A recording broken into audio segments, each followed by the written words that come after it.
ولعنة الله على أعدائهم وغاصب حقوقهم ومنكر فرائضهم أجمعين. أما بعد فقد قال الله تعالى تبارك في كتابه القرآن المجيد والفرقان الحميد وهو أصدق القائلين وقوله الحق.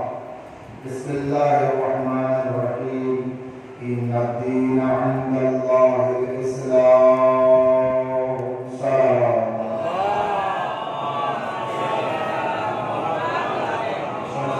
প্রশংসা একমাত্র অদৃশ্য শক্তি বা আল্লাহ রাব্বুল আলামিনের জন্য, যে মজলিস ইমাম ফাউন্ডেশন নাজাফি হাউসের পক্ষ থেকে এজন্য আপনাদের বলবো কিংবা একবার অনুসরণ কিংবা অনুসরণ কিংবা দর্শই করি সমস্ত মাহবুব ও মাহবুবার আমি বসে যাই। বিসমিল্লাহ বিসমিল্লাহ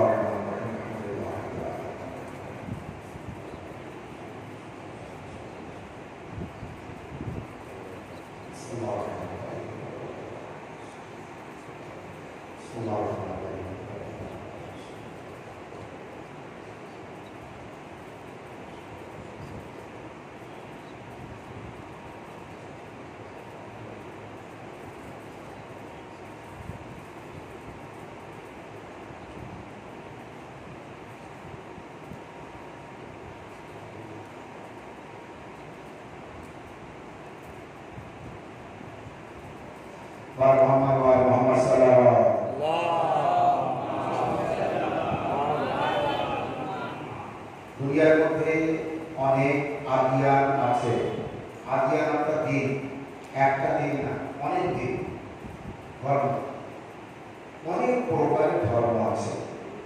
আল্লাহ হচ্ছে একটি মাত্র ধর্ম আমি গ্রহণ করি, বাকি কোনো ধর্ম আমি গ্রহণ করি না। যে ধর্ম আমার কাছে গ্রহণযোগ্য সেটা হলো ইসলাম। ইসলাম ধর্মের বাইরে কোনো ধর্ম নেই। এটা হচ্ছে আল্লাহর পাক কালাম কোরআন মাজিদের মধ্যে আছে, যেটাকে আমরা বিশ্বাস করি। আর আমাদের এটাই বিশ্বাস, এটাই আমাদের ঈমান ও আকীদা। ইসলাম ধর্ম হচ্ছে বাইরে কোনো ধর্ম নেই। বাকি যার যার ধর্ম তার কাছে, যার ধর্ম তার কাছে, তার বিরুদ্ধে আমার কিন্তু আল্লাহর নিকট গ্রহণযোগ্য ধর্ম হলো ইসলাম। ইসলামের বাইরে আল্লাহ কোনো ধর্মকে গ্রহণ করে না। ইসলাম বোঝানোর জন্য 1,24,000 পয়গম্বর এসেছে দুনিয়ায়। মেসেঞ্জার বলা হয় যারা আল্লাহর মেসেজ এনে আমাদের পর্যন্ত পৌঁছিয়েছেন, 1,24,000 পয়গম্বর। এরপর আখেরি পয়গম্বর যখন চলে যাবেন, সময় হয়ে গেছে, তো আল্লাহর তরফ থেকে আবার ঘোষণা হলো 12 জন ইমাম। 12 জন ইমামের ঘোষণা রাসূলুল্লাহ বলে গেলেন। তাহলে 1,24,000 পয়গম্বর নবী আর 12 জন ইমাম ইসলাম, সেই ইসলাম ধর্ম বোঝানোর জন্য আল্লাহ দুনিয়ায় পাঠিয়েছেন। সাল্লাল্লাহু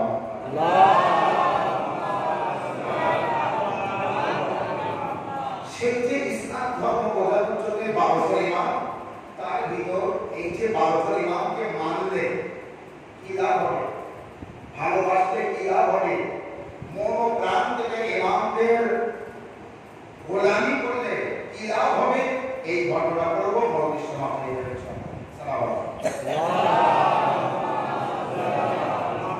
আমার আপনার 8 ইমাম। ইমাম কতজন? 12 জন। তার মধ্যে 8 ইমাম হযরত ইমাম আলী রেজা আলাইহিস সালাম, তার একজন গোলাম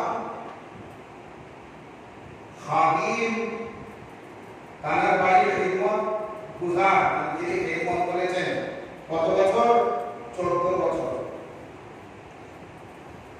14 বছর ইমাম রেজা আলাইহিস সালামের বাড়িতে খিদমত করেছেন, দিন কাটিয়েছেন, ইমাম রেজা আলাইহিস সালামের সাথে সময় কাটিয়েছেন 14 বছর। তার নাম কি? মারুফ। কি নাম? মারুফে কাঠি বা কি বলা হয়, তো মারুফ। ইমাম রেজা আলাইহিস সালামের জামানা के बादशाह मामून रशीद बादशाह, একে তো ইমাম রেজা আলাইহিস সালাম के শত্রু ভাবে। কারণ সে বাদশা না, ইমাম রেজা ইসলামী বাদশা, কিন্তু সে নিজেকে ক্ষমতা নিজের হাতে রেখে নিজে বাদশাহী দাবি করে বসে আছে। ইমাম রেজা ইসলামকে ইমাম বলে মানে না, ইমাম রেজা ইসলামকে জেলে রাখা, বন্দী করা, মারা, বিষ খাওয়ানো সবকিছু ওই মাহমুদ, ওই বাদশা। ও জানতো ইমাম রেজা ইসলাম একজন সাচ্চা এবং আল্লাহর নবী, কিন্তু ইমাম রেজা ইসলাম যেহেতু ওর হাতে হাত দিয়ে বাইয়াত করেনি, তাই ইমাম রেজা কুফার। কিন্তু ভিতর থেকে জানতো ইমাম রেজা সাচ্চা। মামুন আর রশিদ একবার নদী পথে বেড়াতে যাবে, যেমন আপনারা জানেন সুন্দরবনে,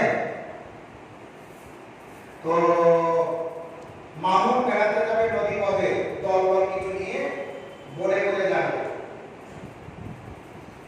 নদী পথে বেড়াতে যাবে, বহু ভয় লাগে, ভয় কাটতে আছে। মামুন ইমাম রেজা ইসলামের গোলাম মারুফকে ডাকলো, ডাকার পরে বলছে, আয় মারুফ, তুমি তো ইমাম রেজার বাড়িতে থাকো, ইমাম রেজার কাছ থেকে একটা দোয়া লিখে এনে দাও, আমি বেড়াতে যাচ্ছি, নদী পথে যাব, যদি কোনো বিপদ আসে সেই দোয়াটা পড়বো যেন আমি বিপদ থেকে সালাম।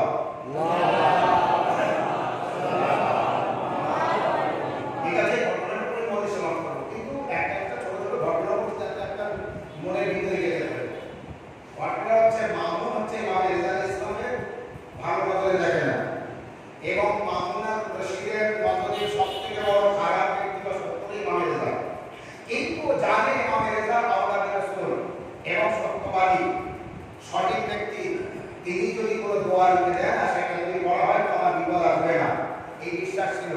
তাই বেড়াতে যাওয়ার সময় ইমাম রেজা ইসলামের গোলামকে বলছে, রেজা ইসলামের কাছ থেকে একটা দোয়া লিখে দাও, যেটা বিপদের সময় আমি পড়বো আর আমার বিপদ উদ্ধার হয়ে যাবে। এখন মারুফ ইমাম রেজা ইসলামের ঘরের মধ্যে প্রবেশ করলেন, কিছুক্ষণ পরে একটা তাবিজের মতো কাগজ ভাঁজ করে এনে মামুন রশিদ বাদশার কাছে নিয়ে গেল, নিয়ে যাওয়ার পরে বাদশাকে দিয়ে দিল, দেওয়ার পরে বলল, ঠিক আছে এটা নিয়ে যাও, যদি কোনোদিন বিপদে পড়ো এতে যে দোয়াটা লিখে দিচ্ছি ওইটা পড়বে, তুই বিপদ মুক্ত হয়ে যাবে, উদ্ধার হয়ে যাবে।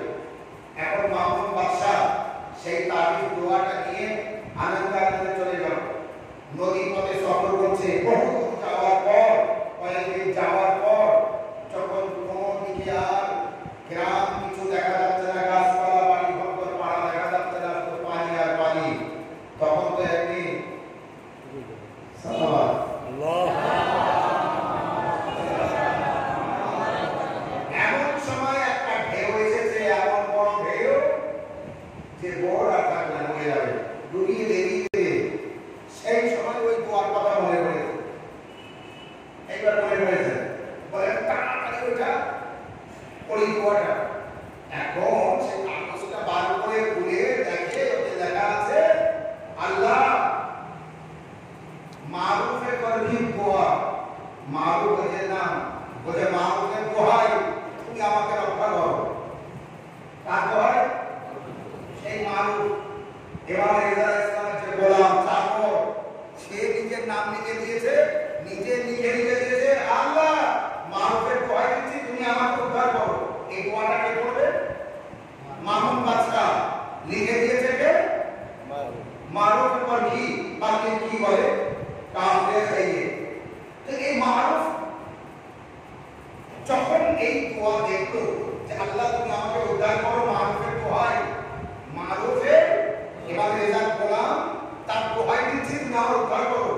এক কত বড় বাদশা আর এমন একটা চাকরের নামে দোয়া করবে কি হয়? আর সে দিয়েছে ইমাম রেজা ইসলামের দোয়া। আমি বলছি মারুফ নিজে লিখে দিল আর ওর নামে দোয়া করতে হবে।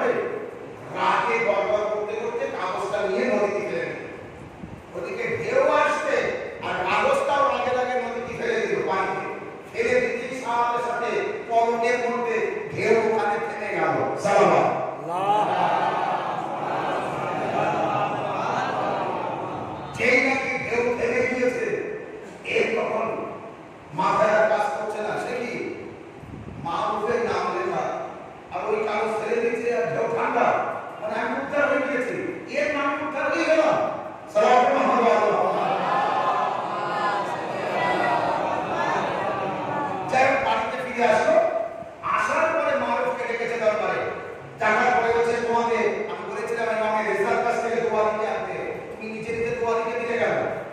মারুফ তখন বলছে উদ্ধার হয়েছে হয়নি,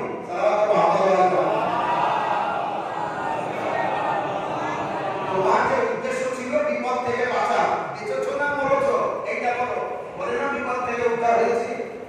বলে কার নামে বরকতে উদ্ধার হয়েছো? আমার নামে বরকতে। বলে হ্যাঁ, তুমি তোমার নাম দিয়েছো, তুমি কেন ইমামের রেজাল্ট নামে দাওনি, তুমি নিজের নাম দিয়েছো কেন? মারুফ তখন বলছে আমার নামে উদ্ধার হয়েছো না হয়নি এইটাকে বলো। বলে হ্যাঁ উদ্ধার হয়েছি। বলে শোনো, মারুফ এবার বলছে শোনো, 14 বছর ইমামের রেজাল্ট ভয়ে গোলামি করেছি, 14 বছর নিজের হাতে করে ইমামের রেজাল্ট খাদ্য দিয়েছি, এই হাতের যদি ওই মূল্য না হয় তাহলে কি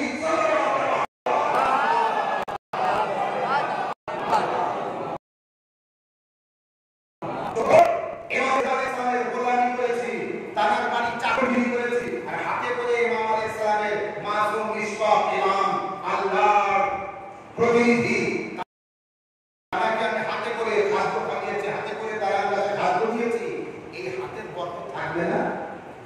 সব মানুষ মারুফ বলছে যে আমি ইমামের গোলাম, আমার হাতের যদি এই মূল্য হয় তো ইমামের কি মূল্য হবে?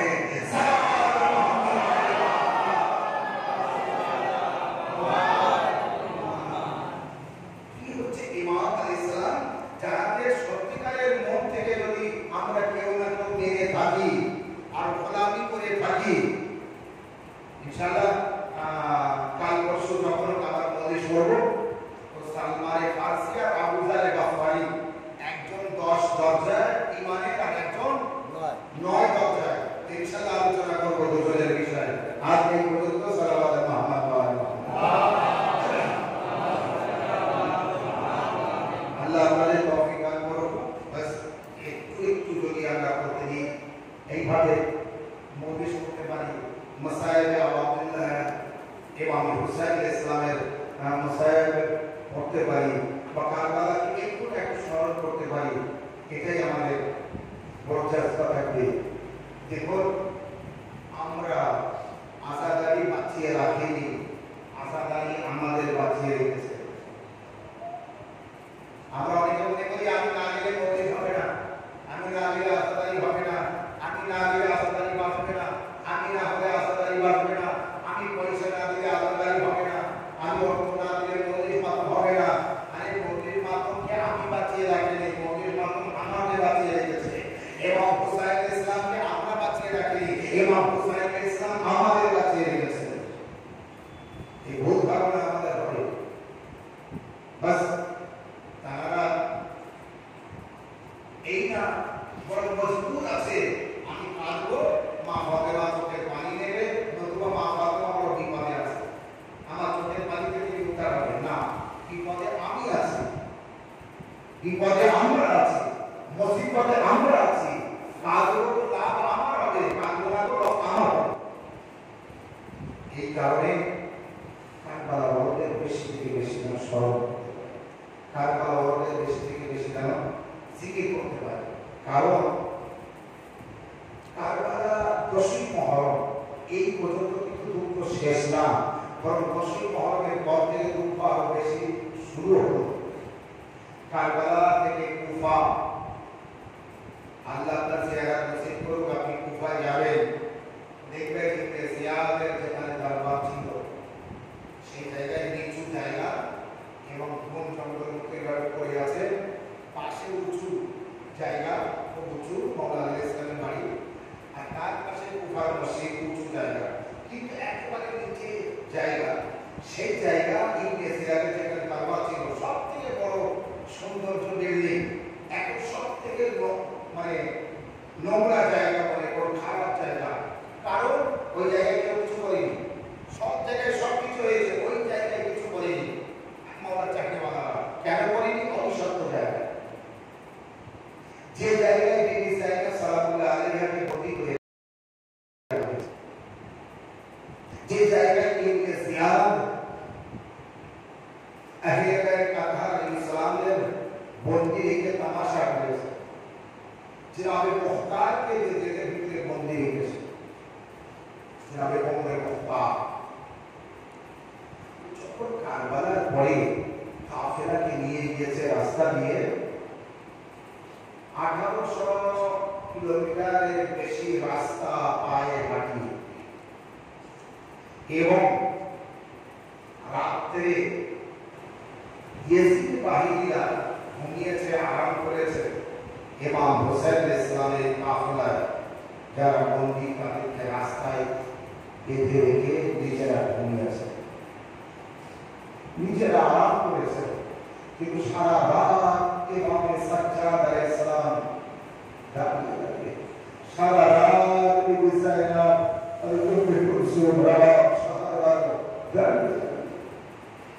কতটা কষ্ট দিয়েছে। যখন রাস্তা দিয়ে নিয়ে যাচ্ছে হঠাৎ একটি ঘোড়া সওয়ার আসলো, আসার পরে ইমাম যাইনুল আবেদিন আলাইহিস সালামকে সালাম দিয়েছে। যাইনুল আবেদিন আলাইহিস সালাম তার সালামের উত্তর দিয়েছে।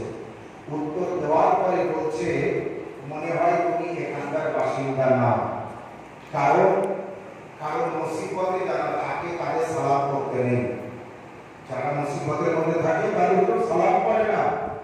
আর আজ পর্যন্ত কেউ আমাদের সালাম করেনি, আর তুমি হঠাৎ করে এসে আমাদেরকে সালাম করছো, মনে হয় তোমার বাড়ি এখানে না। চতুর্থ ইমাম তাকে বললেন, সে তখন বলল, হ্যাঁ আমার বাড়ি এখানে না, আমি মদিনা থেকে এসেছি।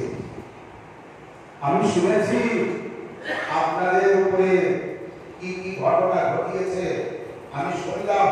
মদিনায় শুনিনি, আমি এই কুফায় এসে আমি জানতে পারলাম, আমি ইরাকে এসে জানতে পারলাম যে আপনাদের মেরে ফেলেছে, আপনাদের শহীদ করে দিয়েছে। একটা ইমাম যাইনুল আবেদিন ইসলামের সামনে এসে সেই ব্যক্তি বলছে, আয় মাওলা, কি আব্বাস আলমদার আপনাদের সাহায্য করেনি? কি আব্বাস আলমদার আপনাদের ছেড়ে চলে গিয়েছে? ইমাম যাইনুল আবেদিন ইসলাম তাকে বললেন, তুমি যদি আমার নানার সাহাবী না হতে তাহলে আমি তোমাকে ক্ষমা করতাম না। যেহেতু আমার নানার সাহাবী, তাই তোমাকে মাফ করে দিলাম। কেন তুমি এমন কথা বললে আমার চাচা সম্পর্কে, যে আমার চাচা আমাদের ছেড়ে চলে গিয়েছে?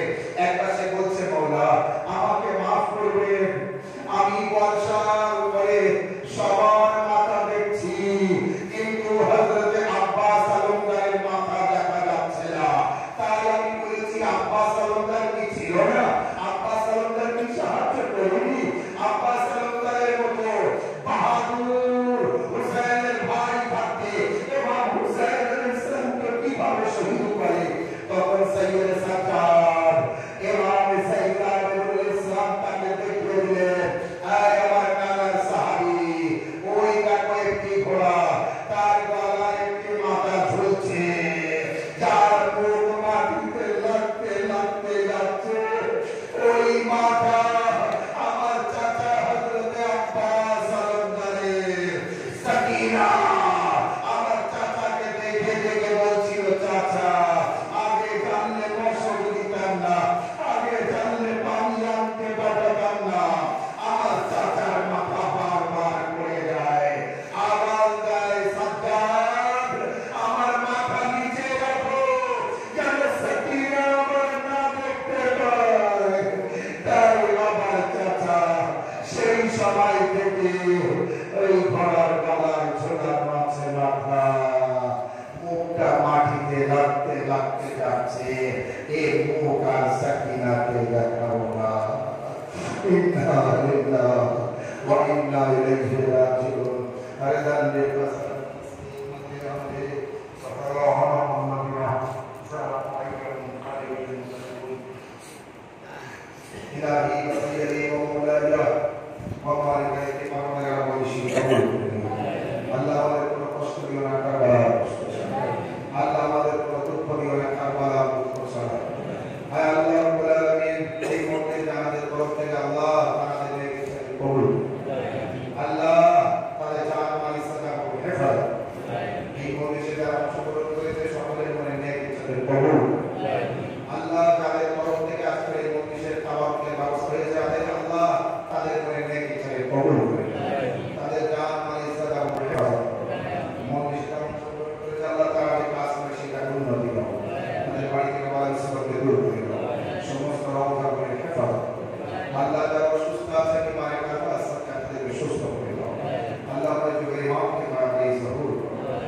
আমাদের সাথে আমাদের শরীর